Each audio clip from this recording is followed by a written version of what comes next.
Quando eu descobri que, realmente eu gosto de meninos, eu resolvi falar pros meus pais, isso com 14 anos. Nossa, é muito íntimo isso, né? Que eu falo. Não, mas fica tranquila. É muito íntimo. Você é tão linda, nem parece trans. Mas como se você se define, Isabel? Como eu me defino? Você fala assim, caralho, eu sou errada. Muito. DSTs. DST. Lubrificação. Um negócio de cilíndrico, de frio, assim, de acrílico. Os ginecologistas estão prontos pra entender? Pra mim, foi uma experiência ruim. E aí, Isabel? Como é que você tá? Oi, tudo bem? Vasculhando com André Vasco. Isabel Brandão, muito prazer. É prazer. Obrigado por me receber na sua casa. Na verdade, você também está se recebendo, que é dos seus pais, né? Na próxima você vem na minha. Isabel Brandão, eu vejo as suas coisas e eu falo, caramba, quanta sobriedade. Você fala de assuntos, às vezes, extremamente polêmicos, só que de uma maneira muito inteligente. Não, Vou te falar uma coisa que me marcou. Tem um vídeo, obviamente eu não vou achá-lo aqui agora, mas você responde, por que não tem o dia do orgulho hétero? Aí você faz assim, está aqui o mapa de os héteros são perseguidos. Aí você fala, tá aí azul, não tem nenhum azul. Esta é uma missão para o editor. Será que você sabe o real motivo pra gente não ter uma parada do orgulho hétero? Esse é um mapa que mostra onde ser hétero é algo ilegal. Em azul. Não é? Talvez na Rua Augusta, em São Paulo. Sim, e você ataca também as feministas. Ataca as feministas, radicais. Radicais. Radicais. Caramba, meu, que doido isso. Mas como se você se define, Isabel? Como eu me defino? Olha, eu me defino como uma pessoa que viajou pra outro lugar e, tipo, nunca se sentiu exatamente em casa e sentiu essa necessidade de se encontrar. Por isso que com 17 anos de idade eu fui fazer intercâmbio e só ultimamente eu tenho me encontrado. Foi uma busca, assim, constante pra, tipo, me encontrar. E eu acho que é isso como eu me defino, é, tipo, uma busca pra me encontrar. Você fez design Design de produto. de produto. Produto industrial. Ah, industrial, raiz, desenhar. Você fazia embalagens de produtos. Eu fiz CAD, tipo, embalagem menos, mas eu fazia, tipo, brinquedo pra criança. Eu fazia, tipo, vários tipos de coisa. Eu já fiz joias também. Já fiz design de joias. Mas faz sentido. Eu estudei artes, então, tipo, belas artes e já pinto, às vezes, tipo, escultura, essas coisas. Então, tipo, sempre foi É uma essa busca artista. constante. É uma artista indecisa de não saber o que tá acontecendo. E hoje, como você se define? Hoje, como que eu me defino? Geralmente eu pergunto o que você escreve quando você dá entrada no hotel, quando coloca a profissão. Influencer. Eu acho que eu Você sou... coloca influencer? Eu acho que eu coloco assim, criadora de conteúdo. Eu quero ser uma creator, assim. E hoje você é creator, mais destinada, levantando a bandeira trans. Levantando a bandeira trans. Eu já levantei muito essa bandeira e é um assunto que me define muito. Só que ao mesmo tempo eu gosto de, tipo, trazer a visão mais assim, não é nem só sobre ser trans, é sobre questões de gênero. Porque pra mim, eu vejo... A diversidade num todo. A diversidade num todo. A questão de gênero não é só sobre pessoas trans, é tipo sobre todos. Porque, por exemplo, você é um homem. Imagina, você se identifica como um homem. Na verdade, eu me identifico como várias coisas. Às vezes eu me identifico como, sei lá o quê, um lustre, porque minha cabeça é um pouco confusa, viu, Isabel? Sério. Mas querendo ou não... Eu sou um homem cis. Sim, um homem cis. Essas questões afetam todo mundo no dia a dia. E você sempre falou abertamente de gênero, de sexualidade, de tudo isso? No meu dia a dia, com as minhas amizades, eu realmente, assim, eu não tô sempre falando sobre essas questões. Quando eu me proponho a falar, como é nas minhas redes sociais, é um espaço onde eu quero que as pessoas se sintam confortáveis fazendo perguntas e tal, de forma respeitosa. Da mesma forma que conecta, né? Com certeza. Da mesma forma que hoje a gente vai falar provavelmente sobre a minha vida. Então, tipo, por exemplo, eu até quero que você se sinta confortável de não ter medo de errar, porque as pessoas, tipo, sabe? Mas eu já cheguei falando assim, Isabel, me perdoa qualquer ignorância e qualquer erro meu, tá bom? Desculpa por ser homem, Hétero, Só que eu não sou hétero top não, hein? Hétero. Sou... Gente hétero A gente é privilegiadaço, cara. Não, não sou. Pior que não sou. Mas me conta, como era Isabel pequenininha? Quando eu falo pequenininha, qual a primeira imagem que te vem na cabeça? Primeira imagem foi assim, a gente morava numa casa e eu lembro... São Paulo mesmo? São Paulo mesmo. Lembra o bairro? Era o bairro perto da Cantareira. Sabe onde fica a Serra da Cantareira? Mato pra caramba, é lindo, Horto Florestal. Muito, muito legal lá. A gente morava numa casa e eu lembro que todo dia de manhã eu descia. O meu irmão geralmente eu acordava depois do meu irmão, descia e a gente assistia TV Globinho. E era a minha primeira memória de vida. Seu irmão aqui. Era isso, esse é meu irmão, que é meu irmão gêmeo, na verdade. Então, tipo, não é idêntico. Não é idêntico. É bivitelinos. Graças a Deus. Graças a Deus. Que louco! Vocês nasceram no mesmo dia, na mesma hora! Eu sou 1 minuto mais velha. 1 minuto de sabedoria a mais. Que maluco isso! E vocês se dão super bem. Você vive fazendo A gente se vídeo, dá bem. brincando com ele. Sim, Você tira ele- sal, você pratica bullying com ele. Eu pratico bullying. Mas é porque ele é heterotop. Ele sim é heterotop. Ele é? Ele é. Então, tipo, eu, assim, pra ele melhorar como ser humano, o bullying é o karma dele pra ele evoluir na vida, entendeu? Volta pra Cantareira. Sim. Você acordando, ia brincar? Eu sempre brincava com meu irmão, a gente sempre assistia TV e tal. É meio clichê, mas eu já percebi que talvez eu era uma pessoa mais feminina. Não entendia, eu era uma menina ou era uma mulher, nem nada disso. Mas, tipo, por exemplo, eu lembro que quando a gente brincava junto de personagens, assim, coisa de anime, ele era... Os personagens masculinos, eu gostava de ser, tipo, personagem tipo a Sailor Moon. E esses personagens, assim, tipo, eu tinha cabelo mais curto na época, eu tinha tigelinha. Aí eu pregava no meu cabelo umas cordas, assim, pra ficar igual Virava Sailor Moon. Sailor Moon. E aí, mas só que eu era a Sailor Moon vilã, que atacava o meu irmão com as cordinhas. Entendi. Dava... Sailor Moon do multiverso. Do multiverso, que chicoteava ele com o cabelo. Caramba! Seu irmão e as pessoas estavam próximas. Faziam bullying com você? De falar, menininha! Você é uma menina! Sua bichinha! Bicha não! Porque isso era Olha, muito comum na década de isso, 90. 90, sim. Eu sempre Meu- fui chamado de bichinha. É sério? Sempre fui Sério. chamado. Eu acho que qualquer pessoa que, tipo, não expressava masculinidade ao máximo, acontecia isso. Mas com meu irmão, não. Querendo ou não, com os meus pais, tinha sempre aquele policiamento de tipo, tem que falar tal forma, tem que andar de tal forma. Até por ter um irmão gêmeo, eu acho que sempre teve essa comparação. Sim, de, tem tipo, dois ali, né? Tem dois. Então, tipo, meu irmão, ele entrou na puberdade, tinha Barbie, essas coisas. E, tipo, com 13, 14 anos, eu não tinha nada disso ainda. E eu lembro de, tipo, sempre ir no médico junto com ele, o pediatra, e perguntarem assim, será que tem alguma coisa de errado, não sei o quê? Fiz até, tipo, fonoaudiologia pra engrossar minha voz, esse tipo de coisa, pra você ter uma Sério? ideia. Ou seja, era uma coisa que sua já tava... E não como se fosse uma coisa positiva, porque não foi pra mim. Mas você se porque- culpava? Você Eu falava me assim, caralho, eu culpava sou errada. muito. Eu sou errado, na época... Eu me refiro no meu passado no feminino mesmo assim. Porque Já, sim, porque eu você sempre fui, sim. Isabel. Eu sempre fui quem eu sou hoje, só que eu não podia ser, entendeu? Então, em respeito a mim, naquela época, Entendi. eu prefiro me referir a mim no feminino. Quando eu era criança, a minha mãe, principalmente, ficou muito religiosa e tal, porque a religião dela foi a forma dela de se salvar da depressão mesmo, que ela quase morreu de depressão mesmo. Por causa... Não sei, foram por questões dela. Eu acho que entendi. também O que questões eles de... fazem? Seus pais, eles são o quê? O meu pai, ele tem uma empresa de compressor de ar, uma coisa meio industrial. Não é uma coisa artística, entendi. Não é uma coisa artística. A minha mãe, ela pinta quadros e tal. Ela até tem isso, mas ela é professora. Professora. Os dois aposentados. Mas aí o meu pai, ele tem algumas empresas. Sua mãe buscou na religião, como muitas pessoas buscam na religião, algo pra suprir alguma falta. Sim. E aí a falta dela, no caso, era alguma...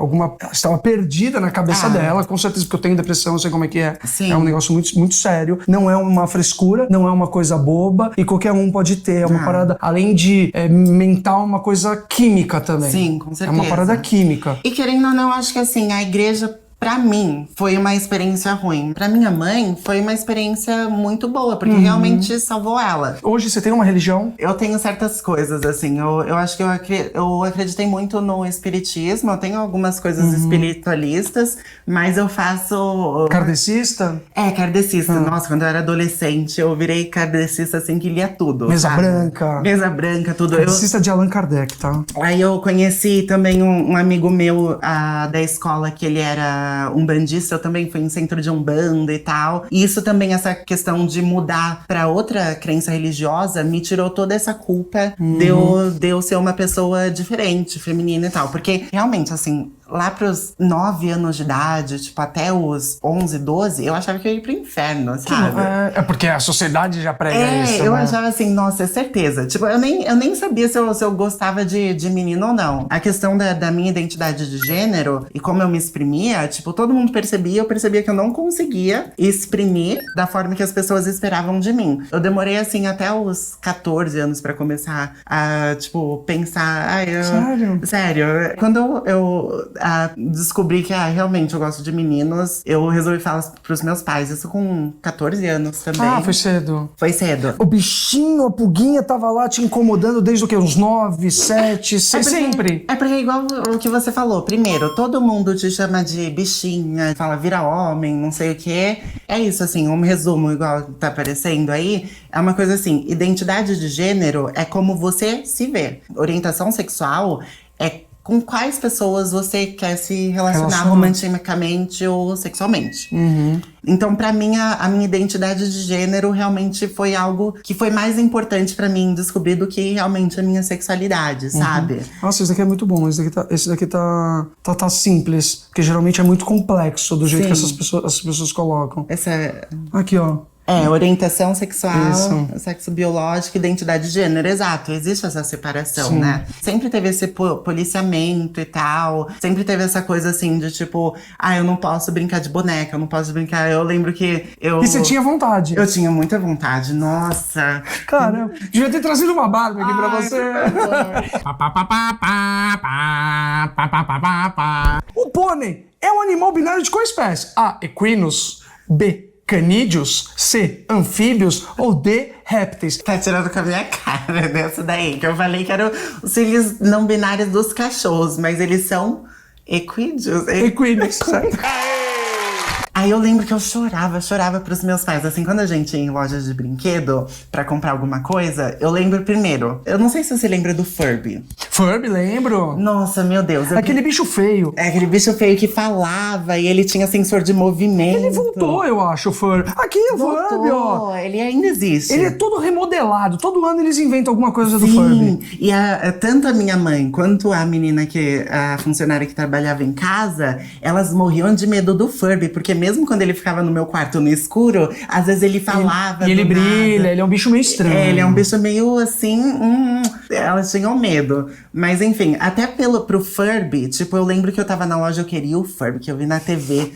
E eu queria o Furby. Aí eu chorei, aí eu lembro de um homem na loja falando assim: mas o Furby geralmente é pra menina, né? Aí... O cara meteu essa? Sempre tem uns idiotas desse perdido. E ele ia vender, tipo, ele ia ganhar talvez comissão, não sei. Mas a masculinidade tóxica dele falou mais alto. Mas olha, eu não vou mentir. Eu fui uma criança, tipo, que... Eu fui meio chatinha, assim, com os meus pais. Então, tipo, nossa, o quanto que eu chorei por esse Furby. Eu lembro que nesse dia na loja, eu, assim, tipo, eu chorei tanto que eu queria o Furby. Porque eles compraram? Eles compraram, porque era meu aniversário. Então chegamos... Ele ganhou o quê? O Max Steel. O Cavaleiros do Zodíaco. Cavaleiros do Zodíaco. E aí também teve o Ken, que era o namorado da Barbie. É verdade, o Ken. Esse também eu tive que chorar, meu Deus. Que agora vai ter o filme da Barbie, eu era apaixonada. Porque eu não podia ter a Barbie, eu só podia ter o Ken. Aí eu lembro que o Ken naquela época também tinha cabelo normal, assim. Eu ficava penteando o Ken. E ficava só sonhando em ter uma Barbie, né? O Ken vai ser o Ryan Gosling. Vai ser o Ryan Gosling. Eu sempre ia pra praia com os meus pais, todo fim de ano. E aí a gente tinha um cachorro que era um Akita, o Caio. Ele é da língua azul. Não, esse é o Chow Chow. O Akita é o cachorro. De cachorro, hein? Caramba, desculpa, hein? Akita. Eu amo desculpa.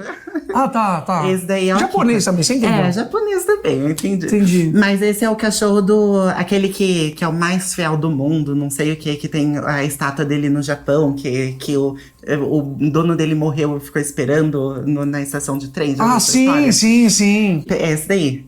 Esse ano eu fui pro Japão e, nossa, Japão é incrível, né? eu tirei foto. É incrível. Poucas de vontade de ir pra lá. Nunca teve? Nunca, eu não morro de vontade, mas você eu nunca vai- fui. vale muito a pena. E aí, tipo, ele pegou, destruiu o meu Kim. E eu chorei tanto naquele dia. Então, tipo, foram essas pequenas coisas assim. Nossa, essas são as memórias que você tem de infância. São memórias boas comparadas com o que você poderia ter tido. Sim, com certeza. E eu tenho muita memória boa também. De tipo, eu acho que em relação a essa coisa de policiamento de gênero, de eu sempre ter sido assim, meio que podado em relação a isso. Por exemplo, eu sempre tive meu irmão quando eu tava crescendo. Então, tipo, eu sempre tive companhia. E seu irmão, mesmo hétero top, ele sempre te respeitou. Sempre me respeitou. Mas como foi quando você virou e falou assim: tô indo pra Tailândia e vou fazer a cirurgia de transição? É redesignação. Nossa, super difícil. Ó, pensa assim, eu sou designer. Aí é um redesign. Redesignação. Sexual. Redesignação sexual. E ó, já tá errado, hein?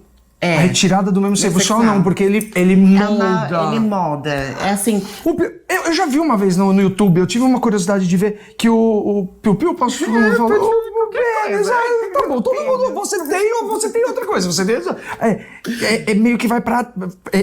Reaproveita todas as terminações nervosas, Sim, né? Só que pra uma mulher virar um homem trans deve ser muito mais difícil, não? Inclusive, as técnicas estão muito menos avançadas e não é só uma construção de um pênis naquela região. É muito óbvio pra gente, mas que eu acho que pra grande maioria, por isso que eu sou adepto sempre da comunicação sem ruídos. Mulher trans que passou por redesignação era homem. Era um homem, e hoje é uma mulher. Transicionou pra gênero feminino. Isso, sempre quando tem homem trans, é porque era mulher e passou por trans. Mulher. É isso. Ó, aqui, ó. Que é remodulado, né? Exatamente. Assim, se eu fosse explicar no geral, assim, é tipo, utiliza a pele pra fazer tanto os lábios quanto a parte interna, junto com o pênis mesmo, na parte interna.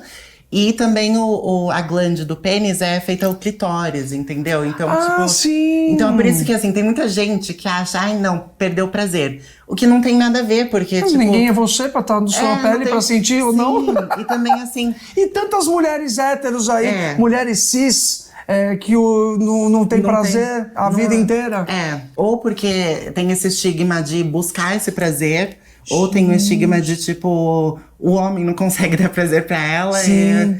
Olha isso, gente. A explicação com banana e kiwi. Sim. Sensacional isso, gente. Sim. E é interessante aqui, porque no do homem, por exemplo, do homem trans, o clitóris, com a testosterona, ele cresce, né? Então aí eles precisam retirar a pele de outra região pra envelopar o clitóris que ele Mas já coloca fica maior. silicone, alguma coisa, não? Eu não sei. Não sei. Mas eu acho que pra enrijecer existe um sistema. Pergunta, Isabel Brandão. Existe um personagem trans na Nintendo? Não. Qual o nome dela e qual é o jogo? A. Birdle do Mario Bros. B. Impa do Zelda. C. Chun-Li do Street Fighter. Ou D. Peach do Mario Bros. Olha, eu queria que fosse a Chun-Li. Eu adorava ela. Mean Dark! Também é uma das preferidas, mas é a Birdle. Eu tenho tanta pergunta pra te fazer, Isabel, que eu não sei, às vezes eu acho que pode ser uma coisa tão óbvia pra você, mas às vezes eu acho que, tipo, tem que falar. Sim. Por exemplo, DSTs. DST. Lubrificação. Nossa, é muito íntimo isso, né? Que eu falei. Não, mas fica tranquila. É muito íntimo. Eu nem te levei pra tomar um drink. Eu acho que é importante falar sobre isso, porque não é normalizado falar sobre essas questões de uma forma que não seja estigmatizante, sabe? É até uma coisa que eu abordei, assim, nos meus vídeos, de tipo, ok, uma pessoa trans redesignada, ela tem uma neovagina, que funciona de Que o nome do processo é neovaginoplastia. A gente pode chamar dessa forma. Então ela tem uma neovagina que funciona de uma forma diferente. Obviamente, ela não vai funcionar da mesma forma que uma vagina de uma mulher cis, por exemplo, mas também não funciona como o de um homem que tem um pênis, porque é uma morfologia muito diferente. Quando você tem uma DST, os sintomas vão ser diferentes. Eu acho que os sintomas não são iguais a uma pessoa que tem útero, seja ela uma mulher ou um homem trans, porque a morfologia é diferente, sabe? E aí existe esse estigma tanto das pessoas, existe a falta de informação e até no meio médico também. Então, É isso que eu te falar, porque tem um vídeo seu que você aborda, eu queria que você falasse.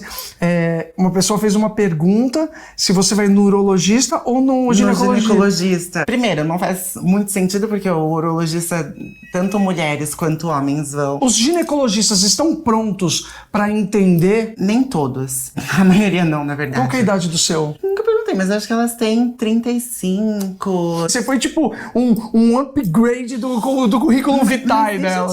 Sim, eu acho que sim, porque deixa eu te contar a história. Eu tenho um convênio de saúde e tal, que eu tenho desde que eu nasci, que é um convênio bom e tal. Só que, quando eu precisei ir num ginecologista ou num médico, porque, enfim, eu precisava ir, eu lembro que eu fui com os meus pais, inclusive. Eles foram dirigindo pra mim, eu fui em 3 hospitais na região da Paulista. Hospitais muito bons. Basicamente, todos negaram. Sim.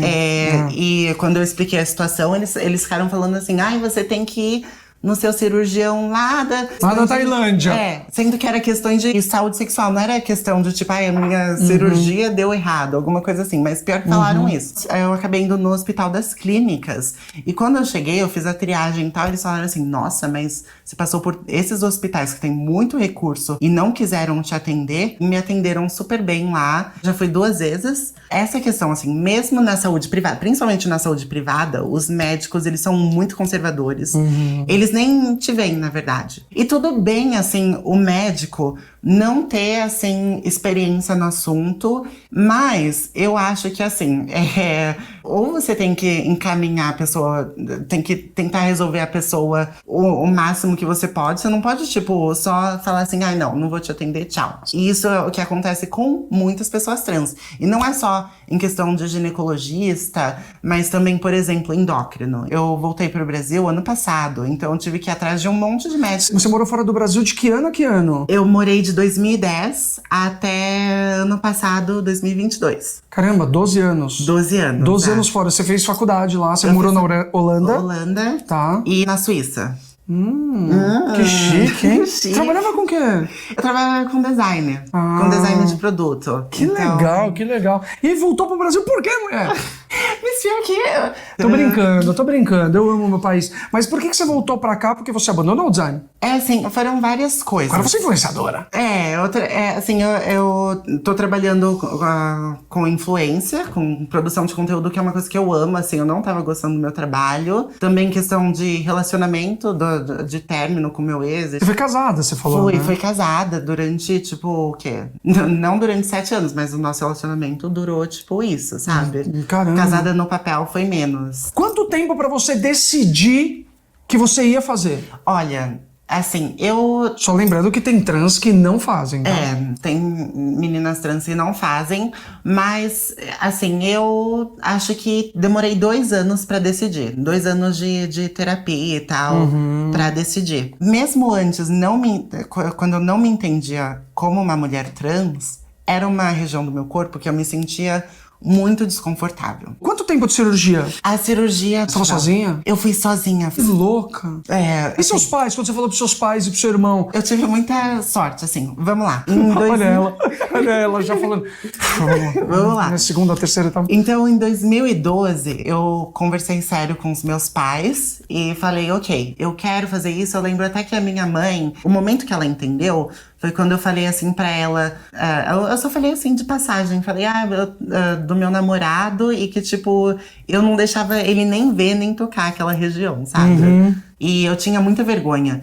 E aí ela conversou com meu pai e eles decidiram: a gente vai pagar a cirurgia pra você na Tailândia e tal. Não pude ir com eles porque na época eles trabalhavam, então, tipo, não tinha como. Nossa, então eles sempre te apoiaram. Então eles... Quanto tempo durou de cirurgia mesmo? Cirurgia, eu acho que eu me lembro, assim, eu acho que foi entre 10 e 12 horas. 10 a 12 horas. E tempo de recuperação? 1 mês e meio na Tailândia. Nossa, mas 1 mês e meio deu tempo de fazer, recuperar e sair? Deu. É assim, eu não tava 100% recuperada, mas eu tava recuperada. Nossa, calma aí, isso é uma dúvida muito louca. Ah. Você entrou com passaporte. Entrei. E como que você saiu? Porque você já... O meu passaporte tinha a minha foto normal, mas eu não tinha mudado os documentos nele. Eu até fiz um vídeo sobre isso, porque teve a Copa do Catar ano passado, eu acho. E eu passei pelo Catar. E eu quase tive problema no Catar, porque eles viram Eles são lá... transfóbico, homofóbico, tudo. machistas e E racistas. eu só tava de passagem, mas eu, tipo, quase tive problema lá. É mesmo? Mas, tipo, eu não tive problema de sair da Tailândia. A Tailândia é muito ok com isso. A cirurgia é assim. A primeira semana, eu não senti nem muita dor, pra ser sincera. Eu não sei, tem gente que fala que sente dor, que eu sou uma pessoa insensível, não sei. A parte mais incômoda é que, assim, você tem que ficar deitada durante 1 semana sem levantar. E não pode fazer cocô, Obviamente. tipo, não pode ir no banheiro. Você só pode fazer xixi com dreno. E como que você fazia? Quem te ajudava? Você não pode fazer cocô. Essa é a questão. Você não... Né, Só líquido? Eles só dão coisa que vai te entupir, entendeu? Ainda bem que eu tenho intestino preso. 1 semana? Sim. E aí... Passasse só o cheiro do Activia, você explodia. A propaganda... É o jeito mais leve de tratar desse assunto que você já viu na sua vida. O pior era a posição, porque eu tinha... Mas quem te ajudava? Porque você tava sozinha na cama. Mas então, lá é tudo pensado. Ah, entendi. Eles já Calma, fazem... calma. Ah, já é uma internação, uou. Assim, não é só uma internação, é tipo, você chega no aeroporto, eles vão te buscar. Os motoristas da clínica vão te buscar, te levam até De a tuk-tuk? clínica. Não, de tuk-tuk não. Entendi. Seria legal, mas não. Só pra ilustrar o que é um tuk-tuk, tá, gente? Para as pessoas... Sim, eu não, nessa época eu não andei de tuk-tuk, porque ia balançar e... Qual que é a clínica? É Camol, Clínica Camol. K-A-M-O-L. Camol. Então, aí nessa clínica do Camol é uma clínica enorme, de tipo 8 andares. Então, no último andar é só o hotel da clínica, que você fica lá, que eu fiquei morando lá. Mas aí na primeira semana você fica na parte do hospital. E as enfermeiras, assim, são igual umas mães. Elas são muito fofas. Você fica igual... Esse daí é o Camol, essa aí é uma menina que operou. E as enfermeiras são todas assim, elas usam essas roupinhas assim, desse jeito mesmo. Bem old school. Bem old school. E aí elas te tratam muito bem. Pior é ficar deitada na mesma posição, igual uma perereca, assim, tipo... Com 2 pernas assim, porque você não pode fechar a perna. Mas 1 semana você fica assim, deitada. Gente, é uma tecnologia, tipo, absurda. É muito absurda. E aí, depois disso, eu vou pro hotel da clínica, que fica no 8º andar. Camol. Esse é o Camol. Essa é a clínica. E várias pessoas, assim, mais conhecidas, tipo... Já ouviu falar da Lea T, por exemplo? Sim, Lea T. Ela operou lá, Lea T. Ela operou 1 ano antes de mim e tal. Eu acho que ela também foi uma das pessoas que, na época, ela fez entrevista pro Fantástico e tal. Foi uma pessoa que, tipo, ajudou os meus pais a entenderem essa questão, sabe? Mas... Ela é filha do Toninho Cerezo. Isso. Um ambiente extremamente machista que é o futebol. Sim. Que louco. Eu encontrei ela uma vez no Carnaval de Salvador. Sério? Ah, que fofa. Ela é muito fofa, ela. Então, aí eu fiquei o resto do tempo no hotel da clínica. Que ainda assim, você vê as enfermeiras e aí que vem a pior parte da cirurgia. Foi ainda pior, aí eu tô tipo segurando o fôlego aqui, falando puta merda. Ela ainda diz, ainda não chegou a pior parte. A pior parte é a dilatação. No começo da cirurgia, realmente tem um risco de... A pele é nova, de fechar, de grudar e fechar. Então você tem que dilatar... Eu tinha que dilatar, tipo, 2 vezes ao dia, cada uma hora. E é tipo... Você vai do menorzinho até o maior. E eram 6 dilatadores. Progressivamente, tá? Tipo Era um negócio de cilíndrico, de frio, assim, de acrílico. Era horrível mesmo. Tem um filme do Almodóvar que se chama A Pele em que Habito. A Pele que Habito. Esse filme, ele é muito genial porque, tipo, ele pega uma pessoa que não é trans, mas que passa pela uma transição forçada, sabe? Então, até que dá pra ensinar muita coisa sobre transição, sobre ser uma pessoa trans, mas de uma forma invertida. A Pele em que Habito é muito bom. Almodóvar, né?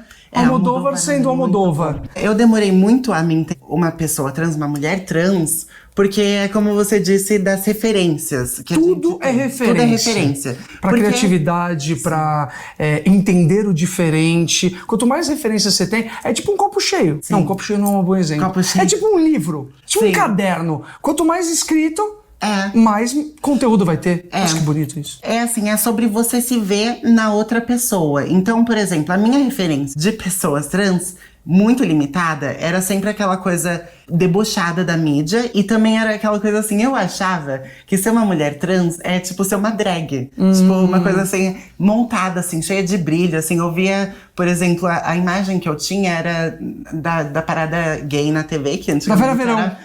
Da Vera Verão. Eu sou uma quase Sofia Loren. Que continua sendo um ícone, mas ou da parada gay mesmo, que tinha muita drag. Mais espalhafatoso. Mais espalhafatoso. E não que isso seja algo negativo, mas, por exemplo, eu pensava, não, isso não sou eu. E também era aquela coisa de tipo, mesmo a imagem quando a gente fala assim, travesti, né? A gente pensa, travesti vai trabalhar na rua, travesti é dessa forma.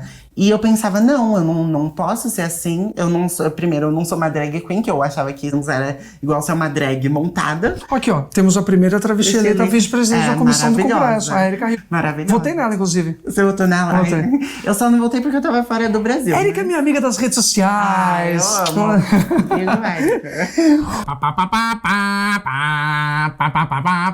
Pintora de sucesso que entrou para a história ao ser reconhecida como a primeira mulher trans a passar por redesignação em 1930. Ela ainda conseguiu retificar todos os seus documentos na Dinamarca. Quem é ela? A. Lily Elbe. B. Wendy Carlos. C. Charlotte von Mausdorff. Ou D. Lynn Conway. Lily Elbe. Maravilhosa e injustiçada também. Garota dinamarquesa, que colocaram um homem cis. Por mais que seja um bom ator, Eddie Redmayne. Ele até se desculpou sobre isso. É mesmo? Porque a gente precisava ter uma mulher trans contando a história de uma mulher trans, né? É isso que eu ia te perguntar. Ter a história de abordar isso não é suficiente. Precisa ter a representatividade. Sim, tem que ter, porque, sei lá, se eu tivesse a minha história contada daqui 100 anos, eu ficaria bem chateada que colocaram um homem pra... E sem contar que, tipo, é gerar oportunidade, sabe? Pra pessoas trans, porque a gente quer usar a história de uma pessoa trans, mas elas vão continuar excluídas da sociedade. Então, se vocês querem contar as nossas histórias, o importante também é nos usar como referência, nos usar no processo de contar essas histórias, né? Com certeza. Ó, eu coloquei aqui, você viu que eu coloquei várias mulheres. Todas elas são mulheres trans. Sim. Inclusive essa Wendy Carlos.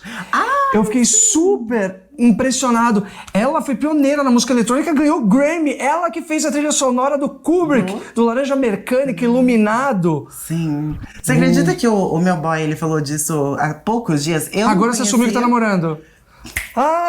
Peguei no pulo! Porque a gente fica conversando aqui, não dá pra gravar tudo, sabe? Eu faço uma imersão, realmente, nas pessoas que eu vasculho a vida. Você falou, o que seu pai falou? Ele me contou da Wendy Carlos, que ele gostou muito do trabalho dela, tava sobre ela e Laranja Mecânica, que ela tinha que colocar costeleta, assim, pra falar com o Kubrick, porque o Kubrick não sabia que ela era trans. Que loucura! E ganhou Grammy, tá? 3 Grammys. Tá vendo? Agora faz pra mim um apanhado dos seus vídeos, olha, no canal dela, Isabel Brandão _, ela aborda vários assuntos legais e que, tipo, ela não está fazendo apologia, ela não vai estar falando pra você, vai lá e corte o seu membro. No primeiro que não corta, você transforma, tá bom? Faça a transição, vire mulher, você também, não é isso. Mas ela aborda alguns assuntos que às vezes a gente pode ficar chato você encontrar alguém na balada ou numa festa ou não sei o quê, e fala, como é que é isso? Então, entra que ela vai abordar vários desses assuntos. Porque não vamos ter tantas oportunidades de eu estar sentada do lado dela e com uma cara de pau e uma curiosidade absurda e com muita empatia e respeito, tá bom? Deixar isso muito claro aqui. Eu fui respeitoso. Com certeza. Tá bom. Então eu gostaria que você fizesse um apanhado, tipo seus vídeos, mostrando elogios que não são elogios. Meu Deus. Eu saí com um cara que ele falou assim: você é o cara mais gostosa que eu já vi na vida. Caramba. Mas aí tem o clássico assim, tipo, você é tão linda, nem parece trans. Como se trans fosse Feio.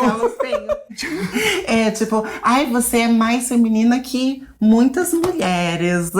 Tipo, você é mais bonita que muitas mulheres. Até eu quero ser trans desse jeito. Ou tipo, se eu pudesse nascer de novo, eu nasceria trans, porque é muito mais fácil. Falaram isso? Você não tem TPM, é muito mais fácil. Você tem 65% público feminino e Hoje em 35% dia- masculino. hoje em dia- E você fala muito pra geração Z, é seu público principal. É o meu público principal. Mas então... Os velhos que nem eu é 14% só. Não tô falando que eu tô nessa faixa aqui, mas pra quase a segunda faixa, tá bom? Eu também vou de base esse ano, que eu vou fazer 30, acabou pra mim. A partir do momento que você tá comparando uma pessoa trans, falando como se, tipo, ai, você é anormal, mas, tipo, você parece realmente, assim, você é quase normal, entendeu? É tipo, às vezes as pessoas são dessa forma. Tipo, eu não vou lembrar agora de outros elogios, mas é tipo isso. Viu assim. bizarro. É tipo isso, assim, ai, a sua xereca é praticamente igual de uma mulher normal, ou tipo, esse tipo de coisa. E hoje, Isabel, você ganha dinheiro com o quê? Como influência. Publicidade, grandes marcas. Olha, Quais marcas você tá trabalhando hoje? Vamos fazer propaganda. a última que eu trabalhei foi a Uber, por exemplo. Já trabalhei com a Shopee. Olha, eu nunca comprei no Shopee, vale a pena? Eu acho que vale a pena, assim. A Aqui, Cup. a Cup, é minha amiga de podcast. Ela, vocês têm o Garotrans. O Garotrans, que é o nosso podcast, que por motivos contratuais a gente vai fazer uma pausa. Sério? Sim, porque tem gente indo pro SBT agora e tem, então, legal. tipo... Por um motivo bom, então. Sim, exato. Mas é isso, e agora eu tô vivendo disso, assim, tipo, tanto de monetização das redes sociais quanto de publi. Eu quero ainda lançar uma marca que eu já trabalhei com joias, por exemplo. É uma coisa que eu gosto muito. Pô, sabe? coloca mais coisas suas aqui, suas artes manuais aqui. Eu tô muito militante. Eu tenho você tá muito militante. diversificar. Eu não acho ruim se ser militante, mas Sim. você... Tipo, a gente tá conversando aqui, eu estou há pelo menos 3 horas aqui na sua casa, estou na casa dela, eu vou até a casa das pessoas, isso, sem produção nenhuma. O objetivo é justamente esse. Em nenhum momento a gente ficou só falando de militância. Exato. E eu acho importante você colocar isso nas suas redes sociais. A rede social é um recorte tão pequeno da nossa vida. Porque a minha vida não é só sobre isso. né? Só que as pessoas, elas levam em consideração que a gente é pela rede social. E a rede social é isso. Sim, exato. Então, Às vezes é isso da vida das pessoas, mas na verdade Sim. são pessoas normais. E eu tô diversificando agora. Que antes eu tava assim, influenciadora e designer ao mesmo tempo. E tava uma loucura. E agora é só isso. E eu tô fazendo o que eu amo, que é conteúdo, ser creator. Isso. E é perfeito. E se encontrar lá na rua, na balada, na night, no Bubble, ou qualquer lugar, faça perguntas normais, como você conversa com qualquer pessoa. Exato. Se você é cis, você não chega pra um cara na balada e fala assim: tudo bem, sou membro, como é que é? Ele é rosa, ele é pra cima, pra direita, pra esquerda. Você não fala isso. Então você não vai fazer isso com uma pessoa, seja trans, seja cis, seja intersexo, seja, sei lá, qual que for dos LGBTQIAP+. Mandei, é nóis. Bom, obrigado, viu? Obrigada a você. Tem mais alguma coisa que queira falar? Um beijo pra todos que nos acompanharam. Foi muito gostoso, de verdade. A gente falou sobre um assunto muito maravilhoso. Tamo juntasso. E é isso, vamos informar, porque eu tento levar o educatenimento. Eu acho que vai ser a maior arma pra intolerância, pro não respeito e pra não inclusão. É isso. Se informem, busquem conhecimento. Mas é verdade, militante, olha lá. De novo você é militante. Ai, não dá, eu vou começar a fazer meu vídeo com outras pessoas. Bom, deixa seu like, compartilha, é nóis. Beijo, fiquem com o Papai do Céu.